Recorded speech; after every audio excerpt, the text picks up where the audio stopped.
Ola. Pois aquí estou outra vez, xunto ao palabrar do río. Estaba escoitando historias de cando os antigos mouros.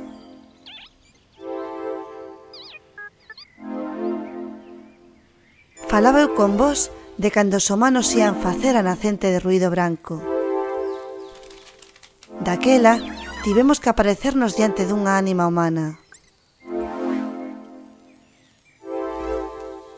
Ui, aquilo foiche ben divertido. Seguídeme ao palabrar. Búteo andaba dun lado a outro, avisando a outras ánimas para que se deixasen ver diante da técnica medioambiental. A primeira que avisou foi a Javiana, a súa curmá. Javiana é toda branca, tamén é unha ave rapaz, como a Búteo.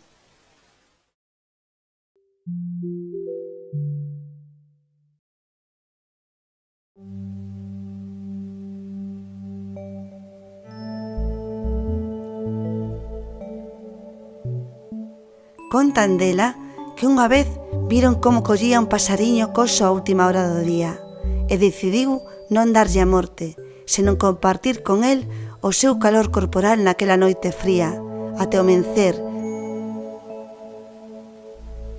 para logo deixalo libre e marchar na dirección contraria.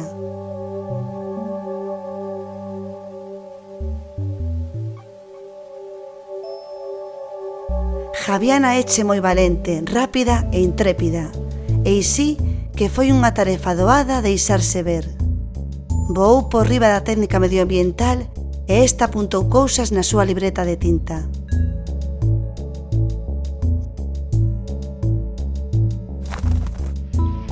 Búteo tamén foi até os muiños de Loureiro na procura da garza Mariola, que ás veces sube, e pediulle que se deixase ver ante a técnica.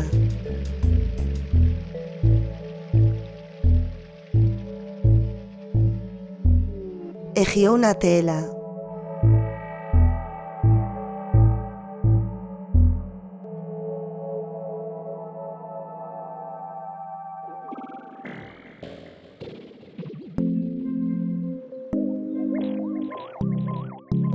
Esta é Mariola. Ten unhas greñas moi guapas.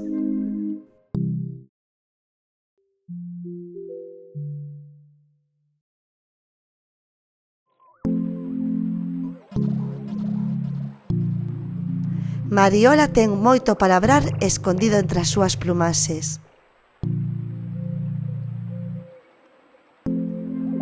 Contan dela que é unha ánima recentemente reencarnada, que foi creada por unha escultora humana como motivo de decoración. A escultura da garza voadora desapareceu do xardín e a humana pensou que lla roubaran.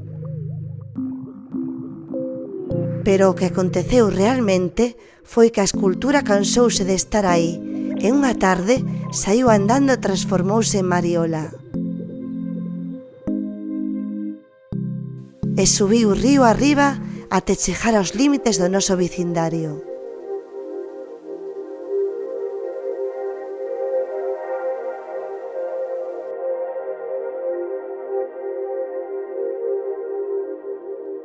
Hai que ver con que donaire camiña. Ten a virtude do equilibrio estático. Mete un pé no palabrar das augas e co outro levantado recolle a información.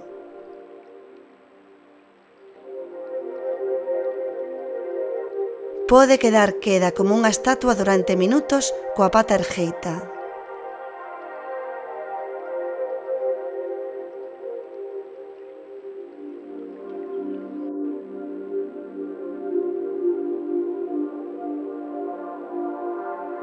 Mariola foi dar coa técnica que andaba polo regato. Pasou por diante dela ao seu xeito, tranquilamente. E parou, cumplindo a comanda de deixarse ver.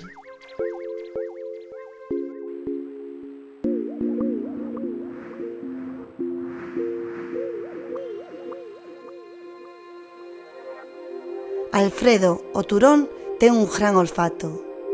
Cheirou o perfume da técnica dende ben lonxe e foi para aló aproveitando a ocasión. A Alfredo rara vez o ves paseando, pois é monxe ermitaño.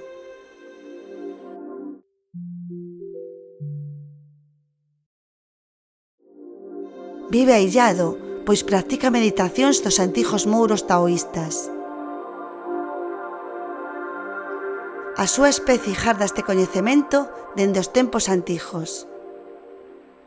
É dos mustélidos, moitas confúndeno co americano. Distínguese polo branco do fuciño e das orellas.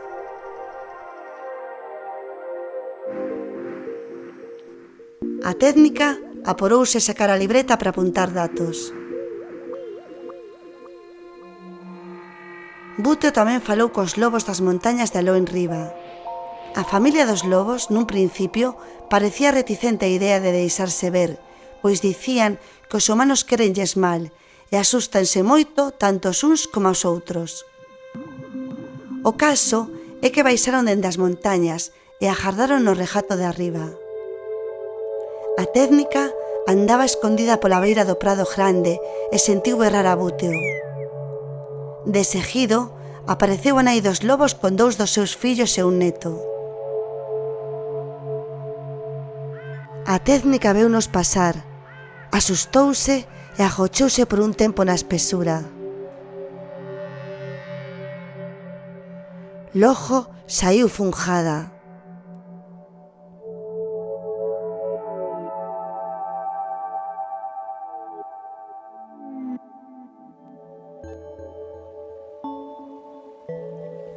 E xa andaba preto das casas humanas cando topou varias noces polo camiño, apañounas e parou con elas diante de río.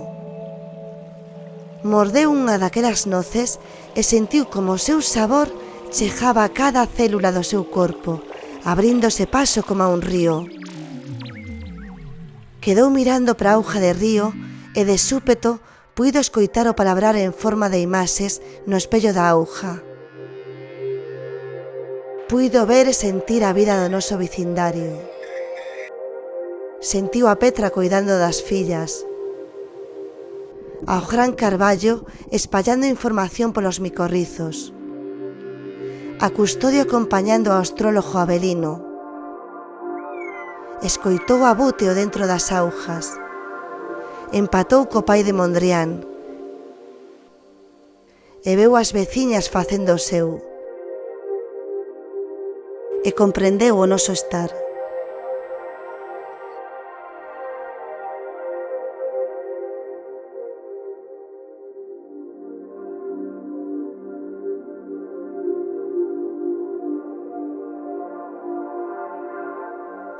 Daquela decidiu emitir un informe desfavorable para a nacente do ruído branco no noso vecindario.